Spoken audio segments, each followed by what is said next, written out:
साहब को मोमेंटो भेंट करके सम्मानित करेंगे।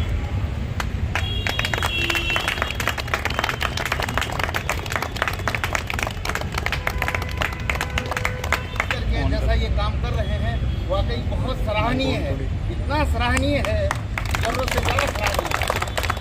और जहाँ तक मैं महसूस कर रहा हूँ ऐसा है कि जो सम्मान हज़ारों रुपए लाखों रुपए पा करके भी ये नहीं पा सकते, वो सम्मान जो है ये महसूस अपने आप को इतना गौरवान्वित महसूस कर रहे होंगे कि मेरा कैसा सम्मान किया जा रहा है। एक आर्मी पर्सन होने के नाते मैं इनसे दरख्वास्त करूँगा कि अपनी जो एक कर्तव्य निष्ठा है, कर्तव्य प्राणता है, इसके लिए सही से काम करें।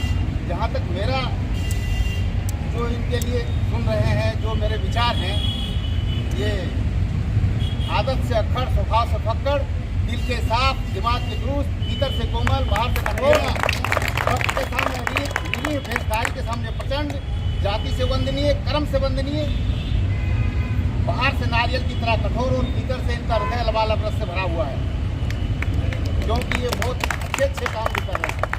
तो मेरे कहने का तात्पर्य यही है कि जहाँ वतन परस्ती कूट कूट के भरी होनी चाहिए, क्योंकि कहते हैं जो भरा नहीं है भावों से बहती जिसमें रसधार नहीं, वह हृदय नहीं है, पत्थर है जिसमें स्वदेश का प्यार है।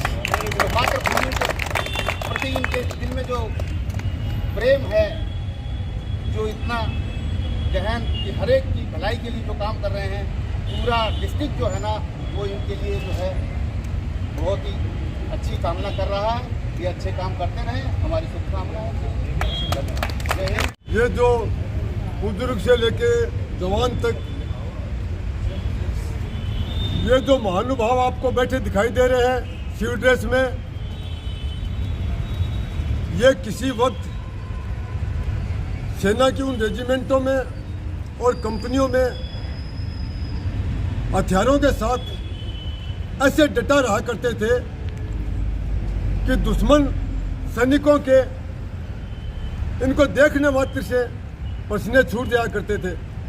ये महान योद्धा अपने देश की आन बान शान और गौरव के लिए अपने प्राणों को इस प्रकार से लुटा देने वाले लोग हैं जिसकी अपन कोई कीमत आंक नहीं सकते।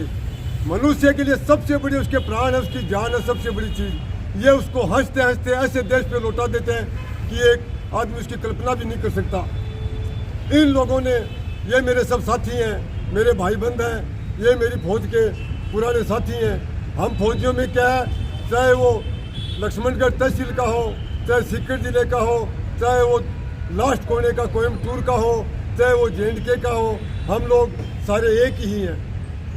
लक्ष्मणगढ़ तहसील के हो, अभी थोड़े दिन पहले आपने देखा था अपने सीकर जिले के भी गौरव सेनानी पदाधिकारियों ने स्वागत किया था। तभी हमारे भाई लोग देखते हैं कि इनके बीच में से इनका भाई एक कहीं सेना का सिविल में आने के बाद भी सेना का गौरव बढ़ा रहा है, तो इनकी छाती चौड़ी हो जाती है।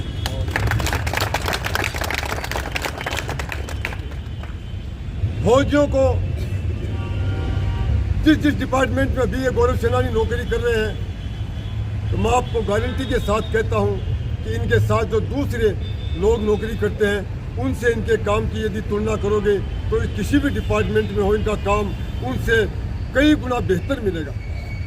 ये लोग क्या है, ये जो भी काम करते हैं तो उसके अंदर अपनी जान झोंक देते हैं, अपनी ताकत झोंक देते हैं।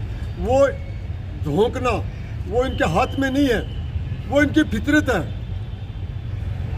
पूरी ताकत से किसी काम को करना या अंजाम देना वो इनके भेजे में, इनके खून में शामिल है, इनकी आदतों में शामिल है। ये मेहनत के लिए, जज्बे के लिए, जोश के लिए, देश की इज्जत के लिए, ये सब बूढ़े बुजुर्ग आप देख रहे हो 80 साल के।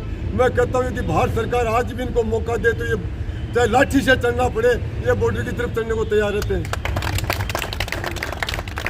ये जानते नहीं हमारी उम्र 80 साल है, 75 साल है।